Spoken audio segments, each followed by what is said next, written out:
Hi, everybody. I'm glad you could come here and share my trip a little bit.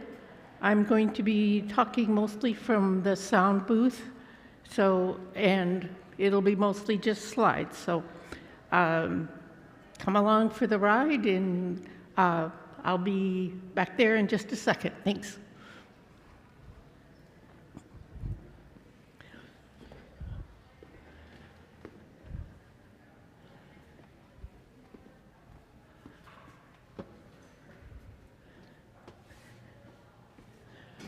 So I called my trip The Long Way Home, Northern Canada Edition.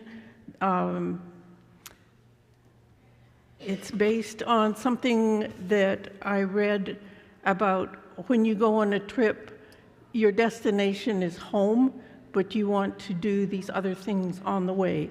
So you leave home so that you can go home different.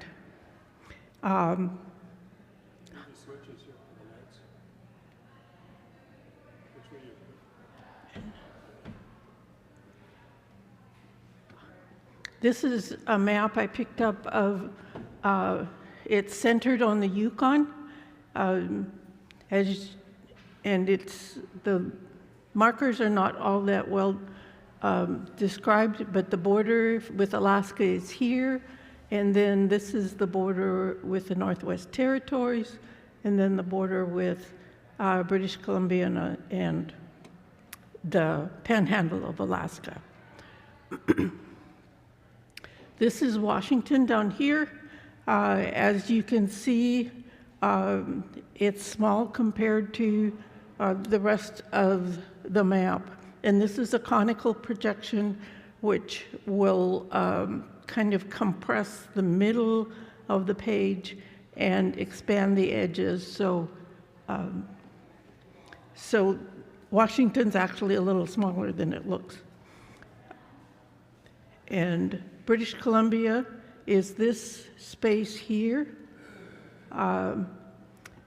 British Columbia, or as Canadians say, BC, is about 25% bigger than the state of Texas and about 2/3 the size of Alaska, just for perspective here.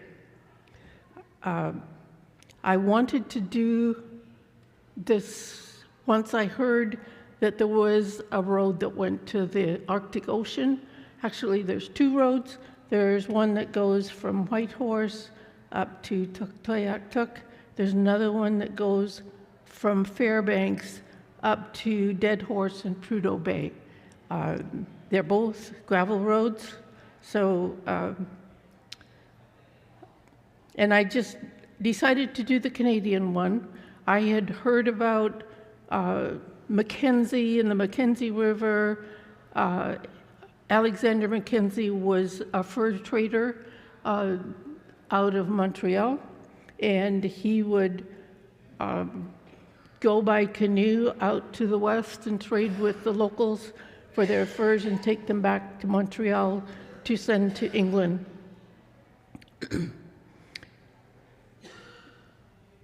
I heard a year and a half ago about the Dempster Highway that goes from Dawson up to Tuk. And after that, I decided that I had to go, and I just started researching and making my plans.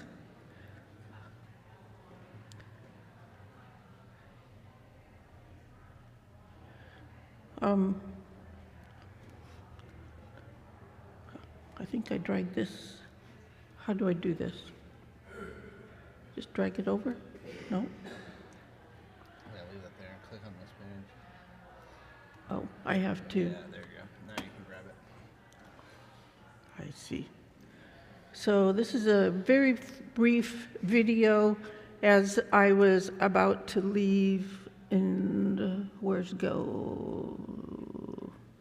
Right there.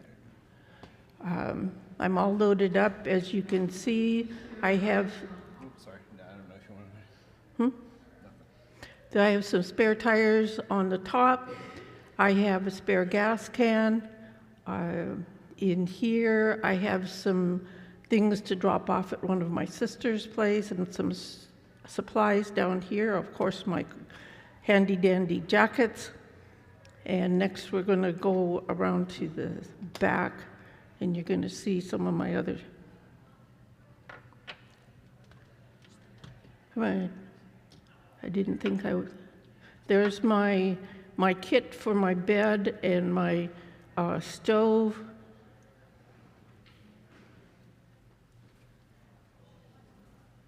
I didn't make up my bed because the first couple nights, here's some more supplies, my sleeping bag and a chair and all.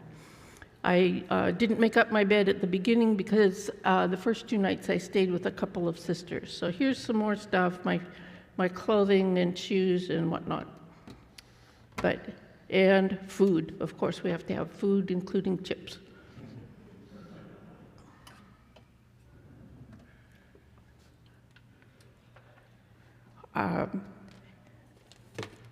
As my first stop was going to be in Seattle, and on the way, instead of pulling off at a rest area, I stopped at Miller-Sylvania State Park, which was a very nice little place. It's a bigger lake than Battleground Lake, but same sort of idea.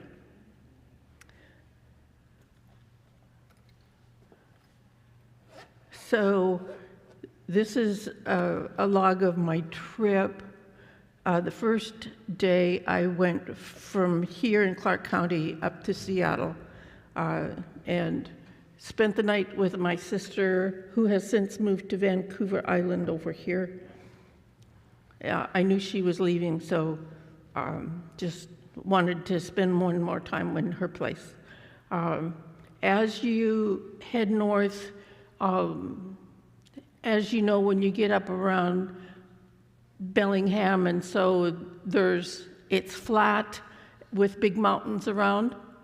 But once you get up past the Cascades, it gets dry like this. This is the town of Merritt.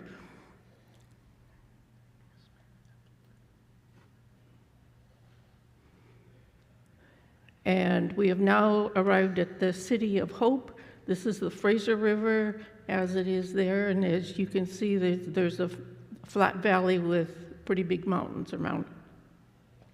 Hope has quite a display of chainsaw art, and I'm just going to go quickly through them. There's another town farther north that has these things just literally all over town. They have hundreds of them. This town was the location for filming, what's the name of that movie? Rambo, yes, Rambo. And some of the art is quite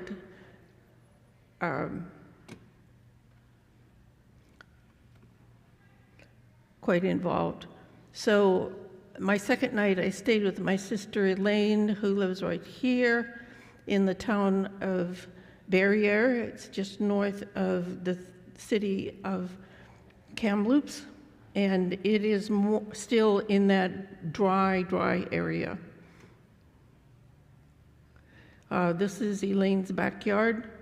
She has a huge garden and space for a horse or two that board at their place.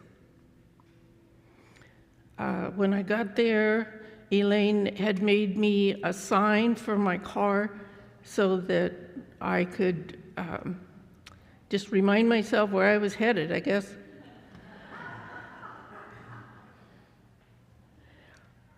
This is just beside the road up towards Prince George. I'm not sure which lake this is. It might be 100 Mile House. A lot of these place names I've heard about but not seen too much about. And it gets into farming land rather than that dry stuff. Vanderhoof is west of Prince George. It boasts being the geographical center of BC. But when it comes to population, it's way north.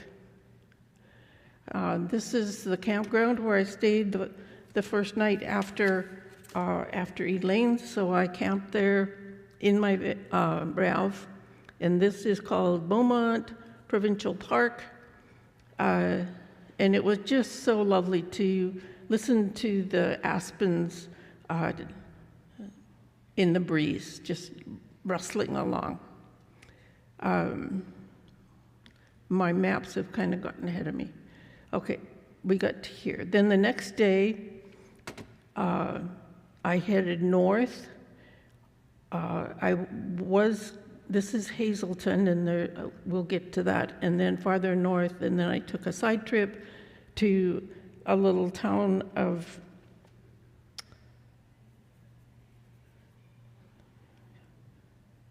Stewart. And this is one of the places where across the inlet here is a little town in Alaska, but the only way to it is to go to Stewart. So it's like Point Roberts at the tip of just south of Vancouver. There's a little bit of Vancouver, a bit of Washington that you have to go through BC to get to the rest of it. So this is another one. Now we're getting into the black spruce. They are most noted for being so tall and skinny, and the climate is rather challenging, and so they don't grow very much each year. They maybe grow 3 or 4 inches, and so they kind of look like a used pipe cleaner.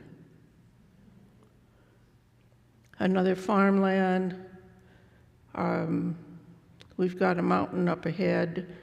These are aspens. They're the first thing that grows back after a fire, and this is probably about 50 years after a fire, and soon this black spruce will start to take over again.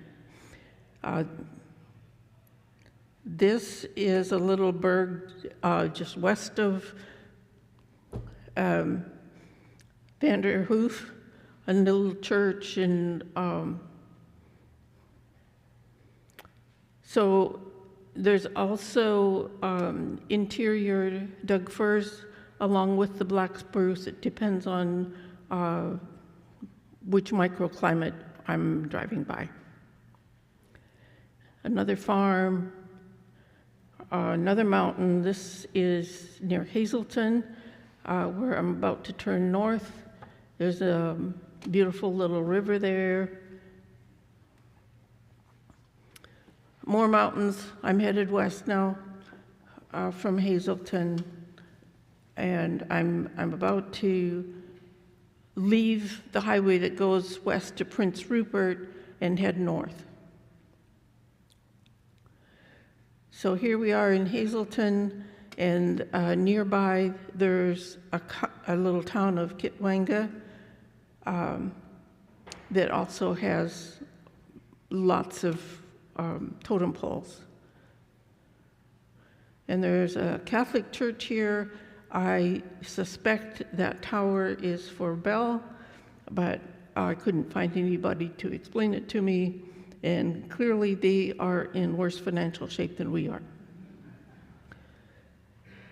Again, we're getting into the middle of the mountains, and we're kind of in the coast range here too. And I started out, I was going to stop and take a video everywhere I wanted to share with you guys, but then I quickly decided that just photos would be better, and there's lots of, don't pull over here. So I took pictures through my windshield, and I have to share with you that the very best scenery, I was hanging onto the steering wheel rather than taking a picture. So this is snow through the trees here. I'm on my way down to Stewart, which is about a half hour off the highway that I was on. And there's a glacier, and there's more glacier up here. There's the closer of the snow. We're getting close to Stewart now. This is the delta area of that river. Don't remember the name of it. Has a little harbor. Not a very big town at all. I would guess maybe 1,200 people, but they do have a little bit of city park. There's one of my first bears. And I stopped and took that picture and watched this little guy for maybe 2 or 3 minutes, and he just kept right on there. Overall, I saw 3 black bears and 2 grizzlies. Didn't get any pictures of the rest of them. Another scene from the road, and here's another little farm. Some little flowers along the road to where I camped. And this is the little lake that I camped at, and that was called Kanaskan Lake Provincial Park. So right there is where I camped. The next day I went up this way and ended at Whitehorse.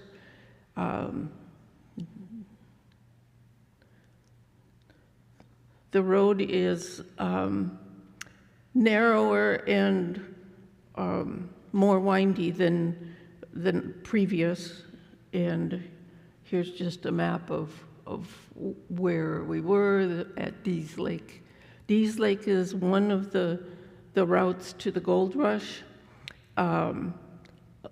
A lot of them, and the famous one is at Skagway and the White Pass, but people came up all these different inlets that had rivers into the interior and followed the lakes as they went up.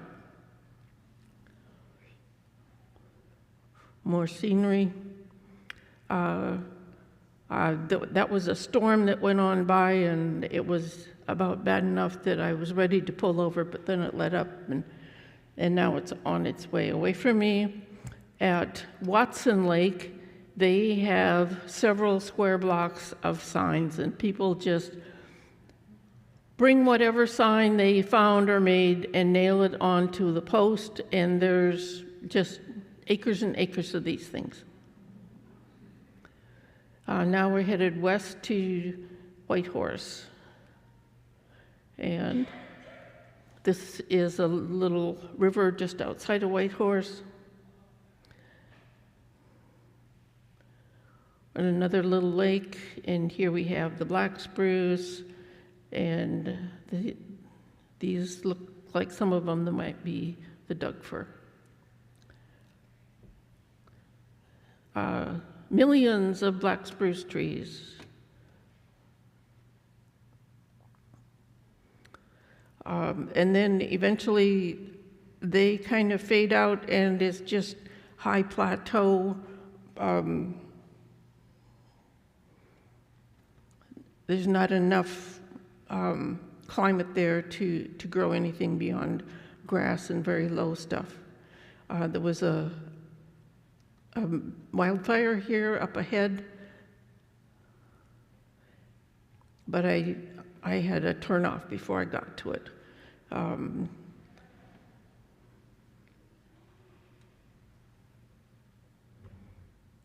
This is summer's calendar. It's July, so this thing is about a third of the way bloomed. This is outside of Whitehorse. This is one of the dredge mining equipment that they used. And as it went up the river, this part is let down, and there's a conveyor that scrapes up the gravel down to bedrock, and this part goes left and right to get the full width of the river, and the tailings come out the back end, and the good stuff better stuff is set aside inside. This is one of the conveyors that's gone to rust, but this is like 2.5 feet tall. This is some of the tailings, and these hills of tailings go on for miles. That they have just scraped the river for gold, and the tailings come out the back end, and they just work their way up the river and leave this mess behind. So that was around Whitehorse. The next day I drove up to Dawson, which is really a tourist town, which I didn't take any pictures apparently. It has the Coors Girls, and it has all kinds of themed food and just museums and people walking around reenacting and all the rest. It's like Disney of the North without the fee to get in. So now I'm on the Dempster Highway, and this is it's gravel road. It's reasonably wide. This part is pretty smooth gravel. I had everything from this to loose gravel, big potholes, rain, mud, yeah, everything. Again, we're back in the black spruce. This is near a park, and at the end of the day, I got to a place called Eagle Plains. This is what the gas pumps look like. On the far end, there's the meter and the pump hose and all that. You just drive up to it, and everything is above ground because of the permafrost. And this is what I saw when I got to Eagle Plains. There's a wildfire ahead, and the road is closed. And Eagle Plains is actually a fairly small motel, plus restaurant and gas station, and that's it. They had a reasonably big parking lot, so about 40, 50 vehicles just stayed overnight there in their parking lot.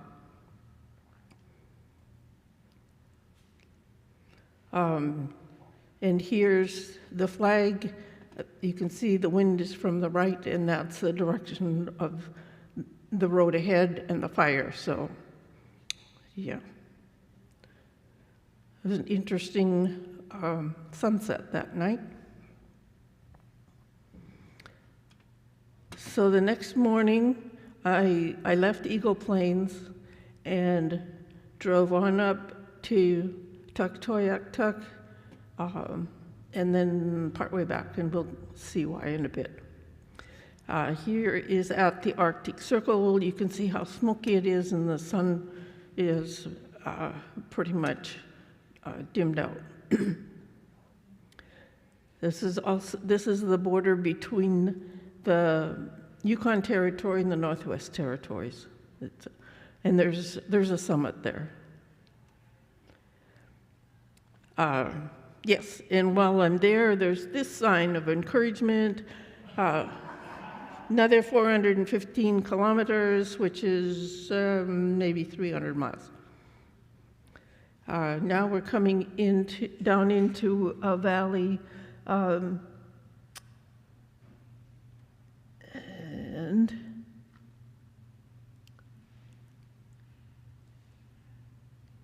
this is the Peel River up ahead.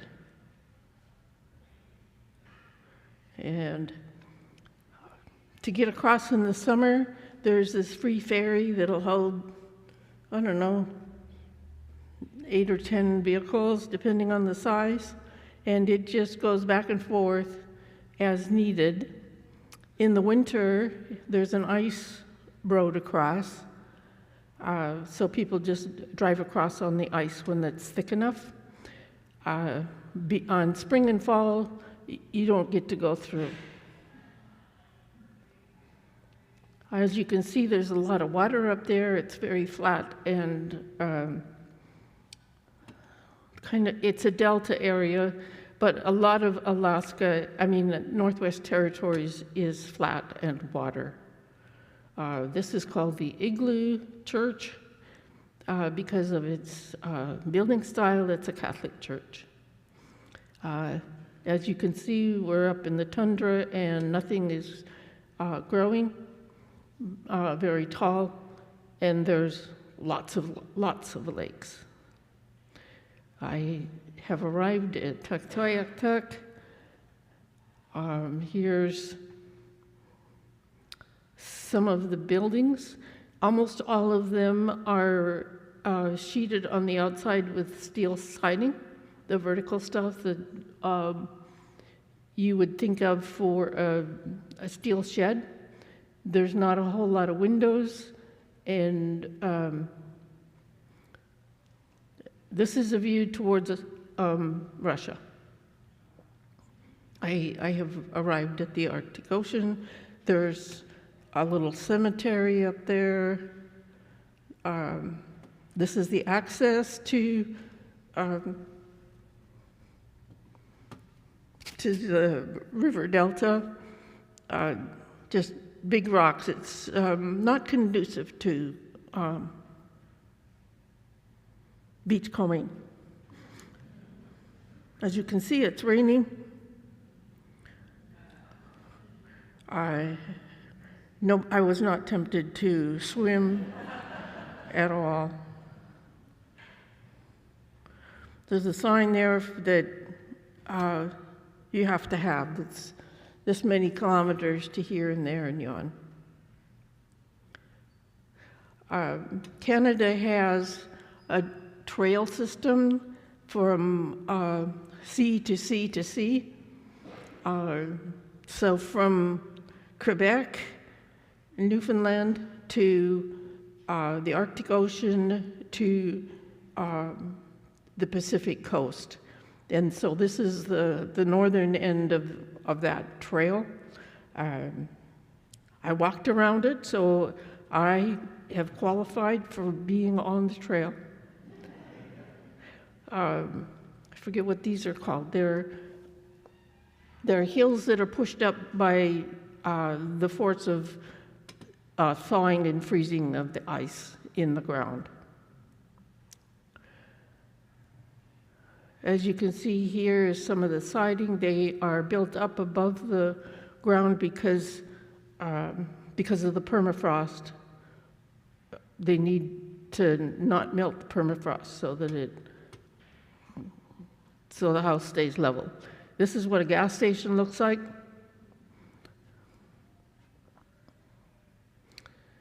And here's another picture of, I'm not sure what, this is a stock picture off the computer. But again, you can see small windows, steel siding, thick walls. And this is a picture off my phone. You can see how much of it is water. Canada has more than half of the world's lakes.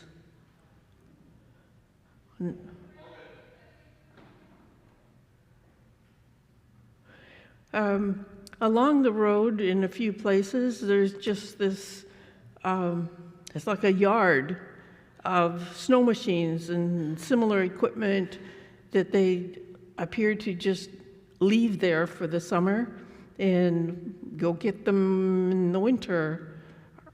It seemed rather odd to me that they would just leave them like that. This is the other ferry.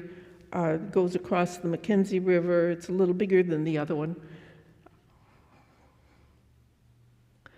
When I got back to the summit, it was ice, freezing rain. When I was in Tukto, it was 36 degrees and raining pretty good and about 25 miles an hour wind. So it was not a place to linger. So this is one of our mosquitoes, I think. So I'm most of the way back to Whitehorse here, to Inuvik. When I got to Inuvik, this is a stock photo. When I got to Inuvik, it was a little after 8 in the evening and there wasn't anything open. There was not a restaurant or a gas station or there's a little shopping mall. None of that was open. So I went to the hospital emergency room and told them I had an emergency need for the bathroom. And then I slept in their parking lot.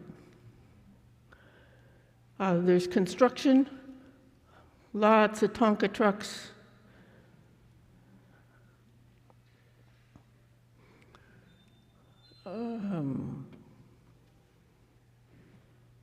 Not sure which lake this is. When I got back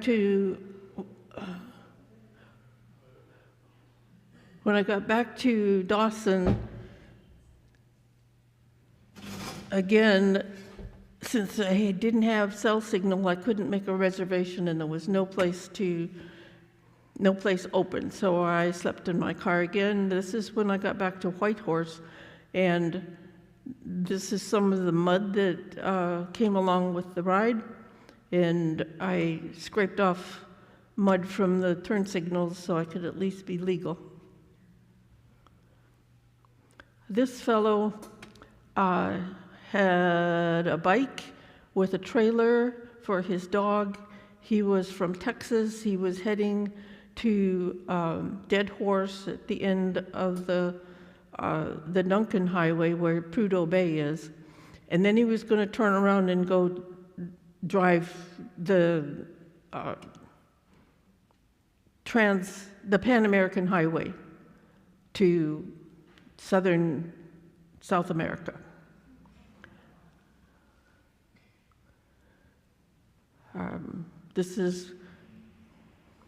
Had to stop at Tim Hortons. That's their most famous coffee place. Everybody loves their coffee, and that's how clean my window was. This is in a museum. This is a stuffed juvenile bald eagle. And this is a grizzly, this is a little fox, and that's a cougar. This is the house of a journalist named Sam McGee. Sam McGee was made famous by a poem by Robert W. Service, The Cremation of Sam McGee, and it's all in spoof because he was alive and well at the time. This is a panel of the inside of it.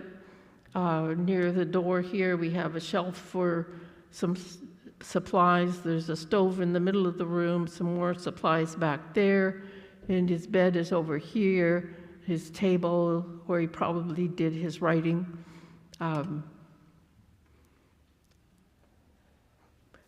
I would guess that it was about 14 by 20 feet. And by the standards when I was growing up, that's a pretty good size house. In the museum, there was all sorts of things that were museum items that I had used. My family had one of these, but it had blue glass instead of the clear. Here is a coat made out of bird pelts. And these boots are made out of seal intestines. They are like Tyvek in that they keep liquid water out but let moisture breathe out, and have been used in the north for hundreds of years. My grandmother had one of these washing machines. You fill it with soapy water, you put your clothes in here, and you close it, and there's a handle that you move back and forth, and this rubs against a companion surface down here, and it wears out your clothes and also makes them cleaner. This is a scale for assaying gold. Not much different from the ones that I used in the lab when I was starting out. This is a pump organ, a reed organ. The reeds are right along in here. These bellows push air through to whatever key that you have pressed down. Kind of like our pipe organ, but it has reeds instead of pipes. Then I learned to play on one of those. Okay, so we're back in Whitehorse, but now I wanted to take a little side trip over. There's a very large, one of the world's largest wildlife preserves, and right about here is Mount Logan, which is the tallest mountain in Canada. And I have a grandson named Logan, so I went over there, but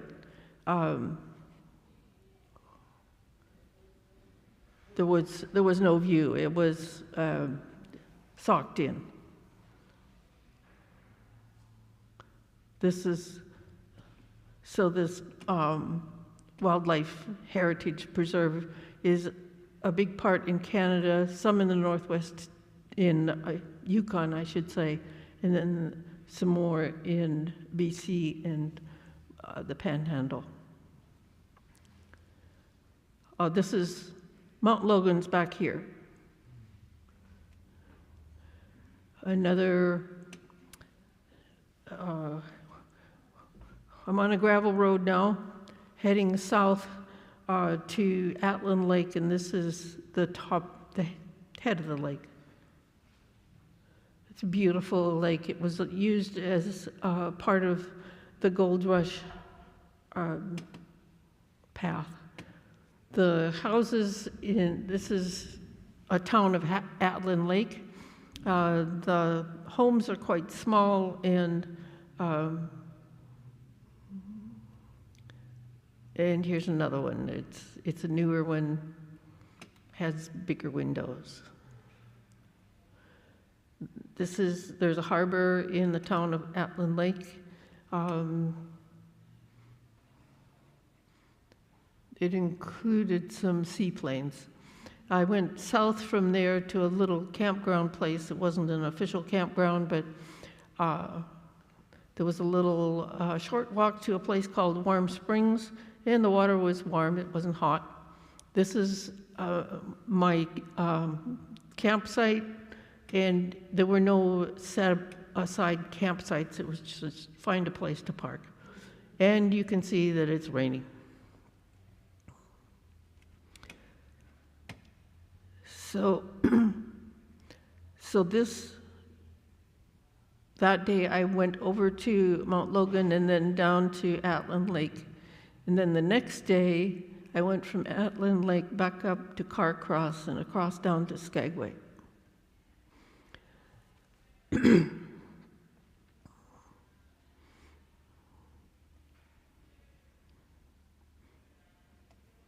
One could live there if it wasn't so remote. I stopped at a little coffee shop here. It was just a sweet little place. And across the road was a tiny church, another mountain lake. There was a bridge you could walk on here, a suspension bridge. I did not stop. Here I am at the U.S. border. The station is down here. There's a little bit of a line. You can see in the background hills, and from here I'm going to go down, and this is one of those hang on to the steering wheel times. When I got there, they were about to set out on a narrow gauge train excursion back up to the top of the pass, so I got on that. And there's just beautiful, wild scenery. This is a little lake at the top. This is the marker for the border on the way back. We didn't get out of the train, so we didn't need to stop. And, here's a view from the train. The town is down here, and if you know what you're looking for, you can see that there's a couple of cruise ships in town. And mostly I took pictures of what I saw, but I did have to take at least one to prove that I was actually there. This is the inlet that Skagway is on, and there's a park there. I took a little drive through. It has a lot of history from the gold rush times.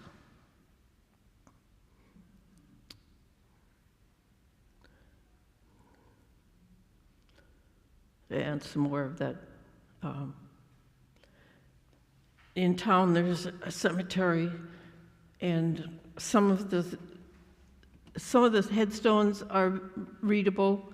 A lot of people died in their 30s and 40s. This is one of the cruise ships.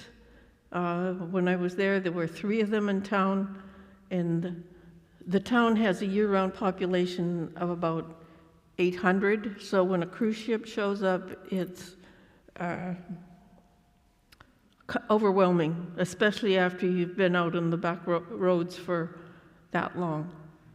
So here I am. I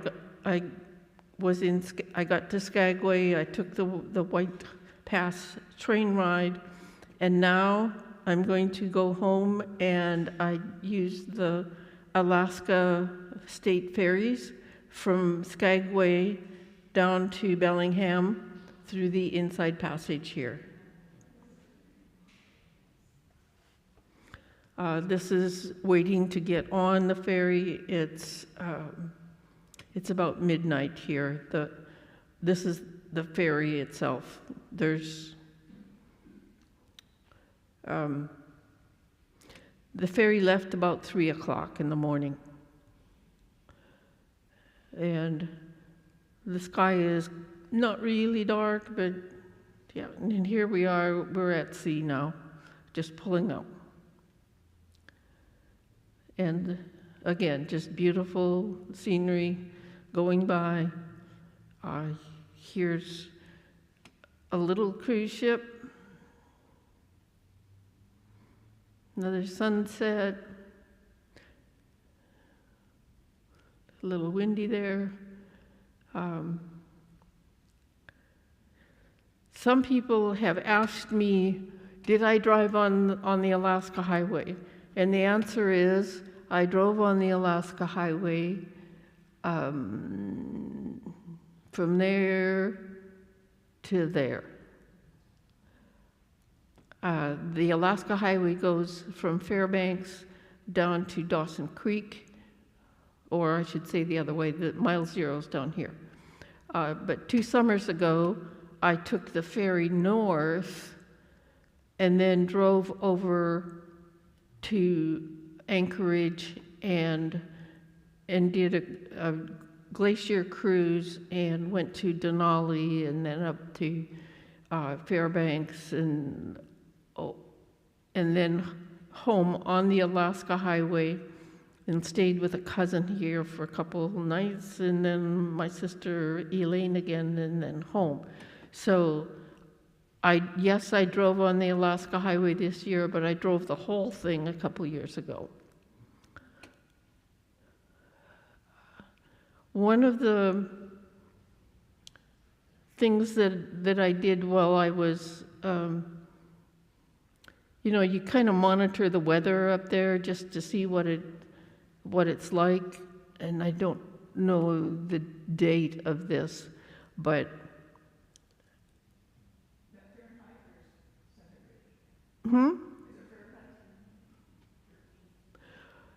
it was 4 degrees, but it feels like minus 13 because of the wind. One of the things that you don't think of here, at least I didn't, is since the moon's orbit is offset from the Earth's equator, sometimes the moon is quite a bit higher in the sky than others. This was a few days ago. I think it was last Monday I took this series. It's windy, it's 17 degrees, feels like 1. It's 21 degrees above the average daily high, which all the time that I have looked at the weather for Tuktoyaktuk, it was above average. Here's the wind at 15 degrees. The sunrise was at 12:48 p.m. and sunset was at 2:30 p.m. That was last Monday. They had their last sunrise last Thursday until sometime in mid-January. And then here, moonrise is 2 days away. Because the moon is higher in the sky than the sun, you can have the sun not come up, but the moon will come up.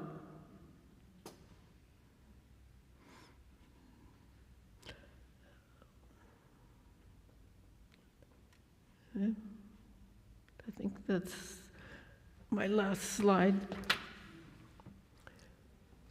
So, can I answer any questions that anybody has?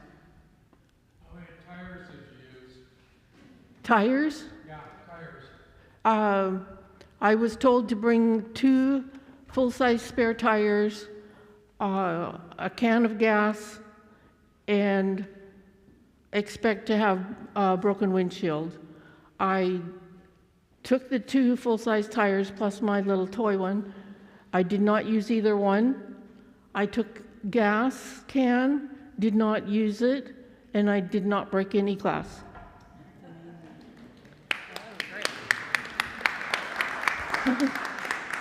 Holly. When you took the ferry, did you have to make a reservation? Yes. You have to make a reservation ahead of time.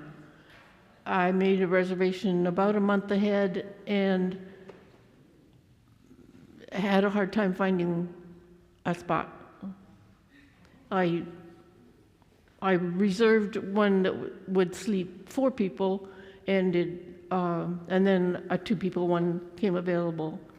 Phil? Did you miss the mosquito hatch, or did you actually have to put up with too much? Mosquitoes? I didn't notice them. Pardon? Didn't notice them either. How long were you gone? 18 days. Did you sleep in the car again? Pardon? Did you always sleep in your car? No. 2 nights I slept with sisters. 3 nights on the ferry.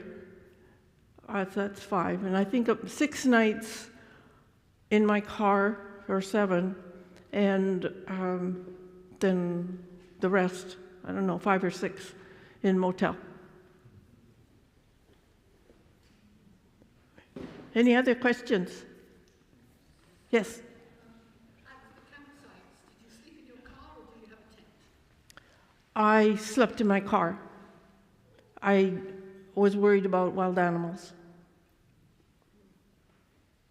but my car was quite comfortable. I had a 4-inch foam in my sleeping bag, and everything was fine. Just wondering, Carol, how long were the spaces where you didn't have any cell phone or any way to get a hold of the outside world? How long were those spans? Most of it.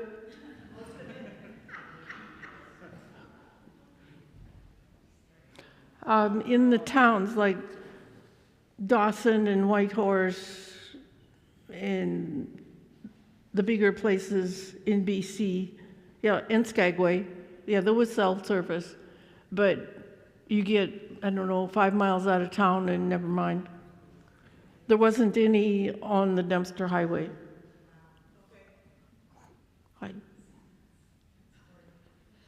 Yes? Do they have the equivalent of AAA or breakdown services? I have a AAA membership, but I don't plan on them coming to get you.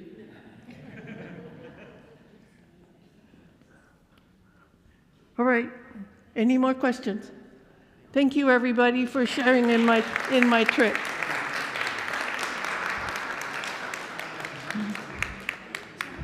That's amazing. I'm so glad that I came and got to hear that. Oh, I loved all your pictures. That was amazing. Yeah. Good job. It was a great adventure. Yeah, it really was. That's so cool. We'll see you at swimming. I'm gonna go.